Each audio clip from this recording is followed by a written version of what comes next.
Myth. The home equity loan is good for consolidation, and it's a substitute for an emergency fund. Debt consolidation makes sense. No, it doesn't. Truth. If you are in debt, here's an idea. If you have an emergency, the last thing you need to do is go further in debt. Dumb, dumb, dumb, dumb. I'm going to put a home equity loan on instead of carrying an emergency fund, and then I'll be okay. Dumb, dumb, dumb. Myth. Debt consolidation saves interest, and you get one smaller payment. Truth. Debt consolidation is a con. That's why they call it debt consolidation. Debt consolidation typically saves little or no interest because you throw your low interest loans into the deal. You take a no interest medical bill and roll it into the deal. You take a zero interest car payment and roll it into the deal. You take all these other lower interest things and roll them into the deal, and you get the whole thing on there at 10, 11% as a second mortgage on your house, and the aggregate of all your other debt would have been a lower rate. But you never add all that up. It's just, I want one payment. It's just not convenient. It's more convenient for me to give them more money. That's what we're saying. And here's the trick. You've got to remember, you cannot borrow your way out of debt. And that's really the spirit of debt consolidation.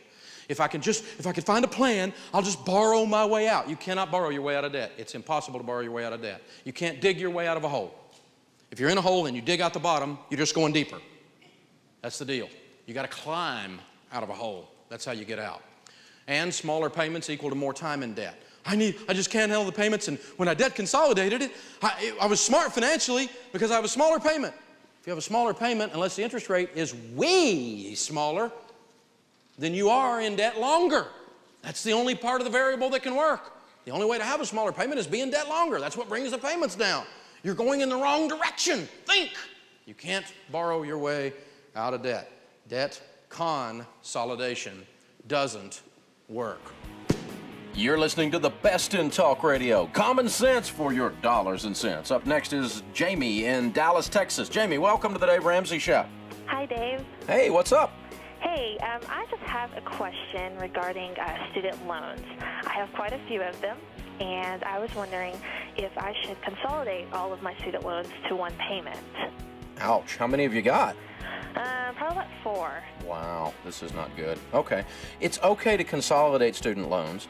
You've got to remember with federally insured student loans, you get to consolidate them just once. That's what the law says. And if rates are down, then that's the time to consolidate them. And so now is a good time to consolidate student loans because rates seem to be ticking upwards. Now, look at your rate and make sure that if you consolidate, that you're going to get a lower rate. If you're paying 7 now and you can consolidate and get 6, that makes sense. But if you're paying 6 now and you consolidate and get 8, well, don't consolidate. It's easier to write 4 checks and pay less interest. But student loan consolidation is the only time I say it's okay to do debt consolidation except to avoid bankruptcy. So get with one of the good companies that does this and make sure you get a fixed rate that is less than the total of your other rates, the aggregate of your other rates, and no balloon payments, no gotchas, no variable rates. And if you lower the rate, then consolidation does make a lot of sense. Does that help? That does. Thank you. Hey, Jamie, thank you for the call. This is the Dave Ramsey Show. We're giving you the same advice your grandmother would, only we keep our teeth in. So, our last myth. Debt is a tool. It should be used to create prosperity. The truth is the borrower is slave to the lender. You know, when I ran into this, and I really started to grasp it, it was hard for me because I got to thinking about it. Who was it taught me to borrow money? This was my college finance professor who was broke. What's wrong with that picture? A broke finance professor is like a shop teacher with missing fingers. So I have a rule. I don't take financial advice from broke people anymore. I want to do what rich people are doing. I get to be rich people. Whatever the broke people are doing, I can love them, I like them, I want to help them be rich people. But I don't want to do what they're doing. If I want to be skinny, I'm not going to eat what fat people are eating. This is not hard, is it? You have to think about these things. If you want a marriage, don't go to some guy who's been married 16 times and wrote a book. Find some old couple walking along like this, been married 62 years, and she's holding him up. Find out how he did that. That's worth knowing. Take that guy to lunch. He's got some wisdom. Find winners and mimic what they're doing to win. That's how we become rich.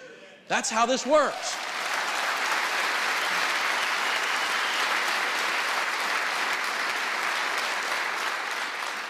And so when you look at it, you know what the Forbes 400 is? The Forbes 400 is the 400 wealthiest people in North America today. The Forbes 400 were surveyed. They asked the 400 wealthiest people in North America today. Not your broke brother-in-law. Not your beer-drinking buddy with an opinion. They asked the 400 richest people in North America, what's the most important key to building wealth? I mean, inquiring minds want to know this. You know, think about it. What they said was 75% of those replied that the number one way to become wealthy was to stay debt-free. It's the number one key to wealth building. And here's why. Your largest wealth-building tool is your income. And when it's not all going out the door with someone else's name on it, you have it to do things like investing. It's your biggest deal. You take an old car payment, you take an old credit card payment, you get rid of a student loan that's been around so long you think it's a pet, and you take those payments and start putting those things into a mutual fund, you end up with money. It is the muscle of your wealth building plan, your income. But when you're handcuffed because it all has someone else's name on it, you're a slave to the lender. Myth, debt is a tool. Truth, the borrower is slave to the lender. Because when you don't have any payments, you have money.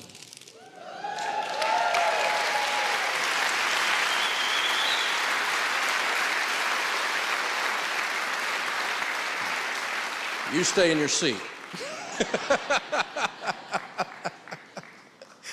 Oh, think about it. How much could you save, invest, blow, and give if you had absolutely no payments? But you know why people don't, why they don't get out of debt?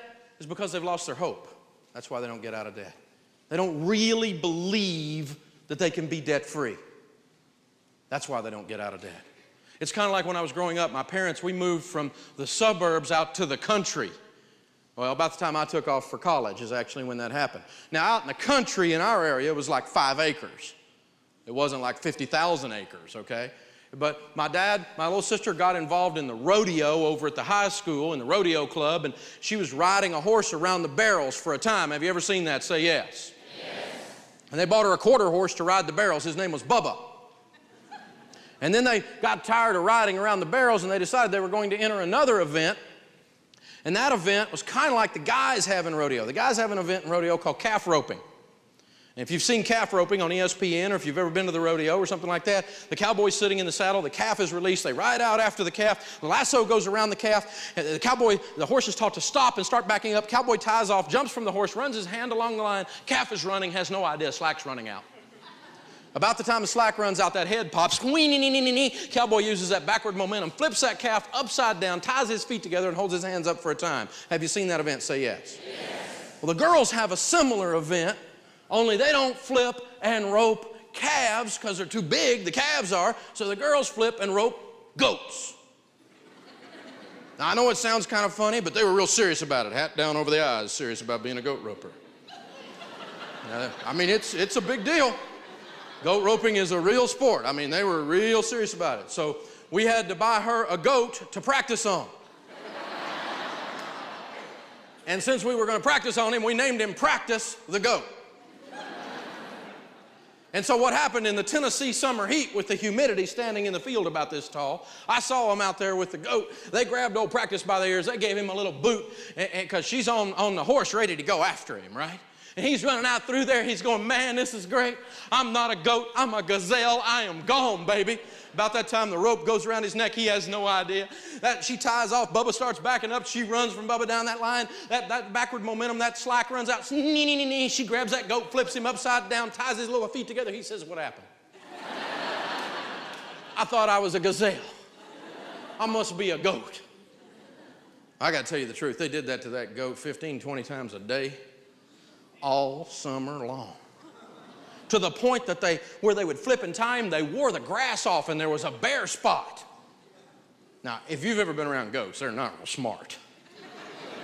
But eventually, old Practice began to catch on. I saw him finally. He's running out through there. He saw that bare spot and he went, stop, pain right here. He finally got where he'd run out there, stop and lay down. We told her if we could get him to tie his own feet together, she could win every event.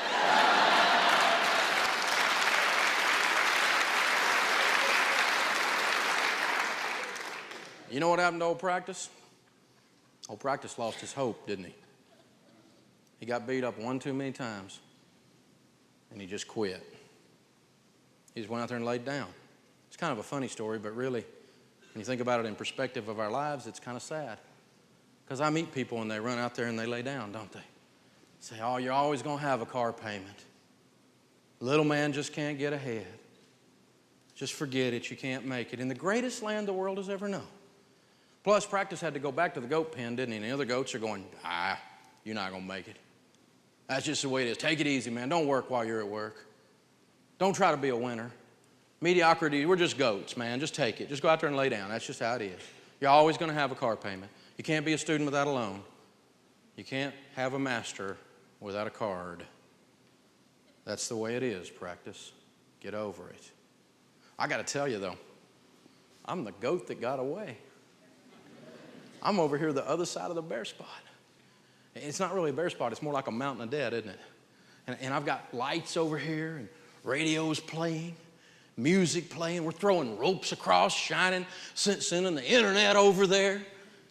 And we're doing all this stuff, and we hear people climbing up the other side. Boom, boom, boom, boom, boom, boom. We hear them on the other side of that wall. They call in, they're screaming, how do I do this, Dave? What do I do, man? I'm trying it. Man, I'm doing this stuff. I'm kicking it. And see that head pop up occasionally. And occasionally one of them will drop off over here, and they call in on our talk radio show. And they tell us, Dave, I make $62,000 a year, but Dave, I've been busting it. I've been killing it. I mean, I've done everything you said to do. It's been hard, but man, I'm debt free.